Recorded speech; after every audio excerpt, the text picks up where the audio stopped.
변방 목사의 아침 묵상 2024년 11월 2일 토요일 아침입니다. 오늘은 레위기 9장 8절로 21절 말씀을 통해서 하나님의 기준을 따른 설교자, 이런 제목으로 말씀 묵상의 은혜를 나누겠습니다. 어제 김성일 목사님이 인도하시는 금요 세미나가 영적 전쟁이란 주제로 시작했고, 오후에는 조재진 목사님이 인도하시는 전도제자 훈련이 계속되었습니다. 소중한 강사님들의 수고에 진심으로 감사와 박수를 보내드립니다. 저는 웨이브리즈 개발회사 파트프라임에 방문해서 웨이브리즈 플랫폼의 개발 현황과 앞으로의 일정들을 상의하고 왔습니다.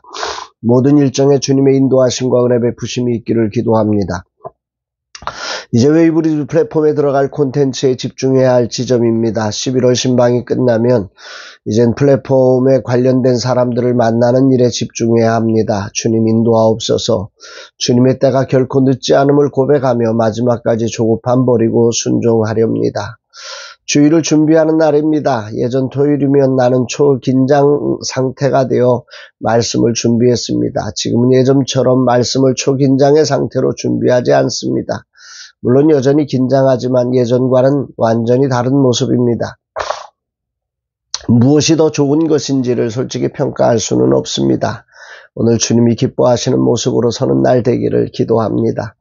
오늘은 주일 설교 준비와 화요일 있을 와디프 개척학교 강의를 최종 마무리해야 합니다. 모든 과정에 주님을 향하는 마음으로 시작되고 마무리되기를 기도합니다. 이날 주님 어떤 말씀으로 인도하실까? 본문에는 아론과 그 아들들이 드리는 첫 제사의 구체적인 모습이 기록되고 있습니다. 자신을 위한 제사, 또 백성들을 위한 제사를 상세하게 기록하며 가장 중요한 기준을 이렇게 말씀을 하고 있죠. 21절에 가슴들과 오른쪽 뒷다리를 그가 여호와 앞에 요제로 흔드니 모세가 명령한 것과 같았더라. 10절에도 21절에도 두 번 반복되어 나오는 것입니다. 자신을 위한 제사나 백성을 위한 제사나 모두가 여호와께서 모세에게 명령하신 것과 같은 그 기준 안에서 제사를 드렸다, 이런 말이죠. 이 첫 제사가 얼마나 화려했는지, 얼마나 오래 걸렸는지, 제물의 상태가 어떠했는지 전혀 기록되지 않고 오직 하나, 여호와께서 모세에게 명령한 것과 같았다는 이 기준점 하나로 통일하고 있음이 오늘 아침에 큰 울림을 갖고 들려집니다. 거룩한 주일을 앞두고 나는 어떤 기준으로 말씀을 준비하고 있는지를 돌아보게 됩니다. 젊은 시절에 뜨거운 열정으로 준비하며 초긴장 상태에서 주님을 향했던 마음과 이제는 노련한 사람이 되어 긴장의 강도가 덜한 지금의 모습이 중요한 것이 아니라 주님이 정한 기준에 과연 나는 부합하는 종의 모습인지를 깊이 돌아보게 됩니다. 왜 하나님은 아론과 그 아들들을 제사장으로 세우셨는가? 그 이유는 하나님께서 이스라엘 백성을 선택하여 당신의 백성으로 삼으시고 그들과 화해시키기 위함입니다. 죄로 깨어진 관계를 회복하기 위한 하나님의 길이 시작되어진 것이 바로 제사제도의 시작입니다. 아론은 죄를 속하고 하나님과의 화평을 이루는 중재자의 역할을 수행함으로써 제사제도가 하나님과의 교제와 화목을 위한 중요한 통로가 된 것이지요. 분명 레위기의 제사는 하나님과의 관계 회복을 위한 죄를 속하는 것에 중점을 두고 있다는 사실을 보게 됩니다. 제사장은 하나님과 백성 사이의 중재자로서 백성의 죄를 속죄하고 그들이 하나님 앞에서 거룩해질 수 있도록 돕습니다. 속죄와 화목이라는 목적에 따라 제사의 구체적인 의식과 절차가 정해진 규범대로 제사장은 그것을 감당했고, 하나님께서 명령하신 방식, 그것을 따라서 수행될 때 그 제사는 온전한 제사가 된 것입니다. 그렇다면 목사로서 설교는 어떻게 준비해야 하며 어떻게 해야 합당한 것일까 돌아보게 됩니다. 제사가 여호와께서 모세에게 명한 것이 기준이라면 목사의 설교는 예수 그리스도의 완전한 속죄 사역에 기반해야 한다 생각됩니다. 그리스도께서 궁극적인 중보자가 되셨기 때문에 더 이상 구약의 제사 제도가 또 필요한 게 아니지요. 설교는 그리스도의 복음을 전하고 신자들이 그리스도를 통해 하나님과 화목을 이루도록 돕는 것을 목적으로 합니다. 설교의 기준은 그리스도의 복음과 성경에 근거하여 성경에 충실하고 그 말씀을 올바르게 해석하여 하나님과의 관계 회복을 전하는 것이 기준이 되고, 하나님과의 관계가 열린, 관계가 회복된 자가 구체적으로 세상 가운데 어떻게 살아야 하는지를 알려주는 것이 바로 기준이 되어야 할 것입니다. 설교는 성도들이 예수님을 통해 하나님과 관계를 회복하도록 돕는 그 영적인 안내자 역할이 제1의 중요한 지점이지요. 예수님의 십자가 사역으로 인해 더 이상 중재자가 필요하지 않지만, 목사의 설교는 성경의 진리와 예수 그리스도의 복음을 통해 신자들이 하나님과 더 가까워지도록 하는데 중요한 역할을 하게 되는 것입니다.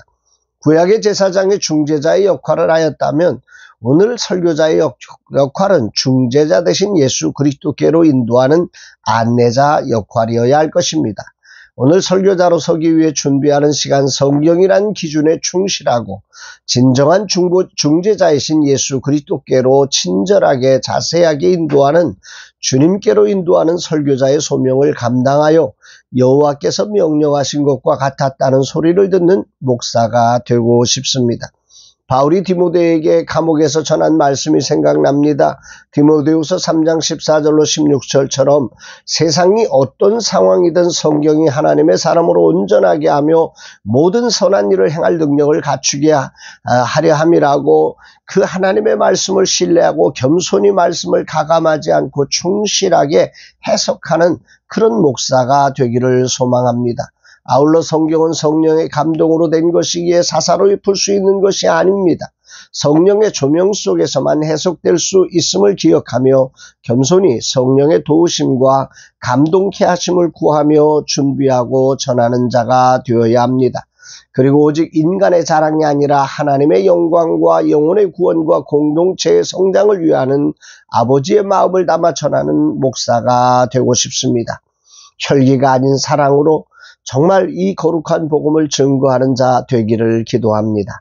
그렇게 전함으로 우리의 중재자 되신 예수 그리스도께로 친절하게 인도하고 그 주님을 통해 하나님과 화해된 기쁨이 충만한 영혼이 세워지고, 또 그 주님께로 인도하는 그리스도의 제자로 세워지는 은혜가 있기를 사모합니다.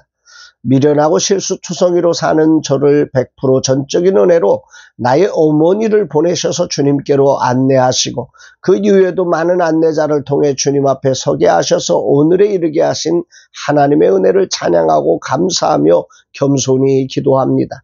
주님, 이 종이 친절하게 자상하게 주님께로 인도하는 종이 되게 하옵소서. 그리하여 주님을 통해 영원한 하나님과 화목을 이룬 천국 백성들이 되게 하시고, 더 나아가 그리스도의 제자로 세상을 주님께로 인도하는 친절한 안내자들로 성장되게 하옵소서 고백합니다. 사랑하는 여러분, 오늘 여러분들은 어떻게 살고 계십니까? 오늘이라는 시간 그리스도를 그리스도께로 인도하는 우리의 진정한 중재자 되신, 우리의 구원자 되신, 우리 인생의 주인 되신 예수 그리스도께로 인도하는 친절한 자상한 안내자가 바로 그리스도인의 삶이 아닐까 생각하면서, 이 하루 주일을 준비하면서 그런 멋진 안내자의 삶을 사는 저와 여러분들이 되시기를 주의 이름으로 축복합니다. 사랑합니다, 여러분.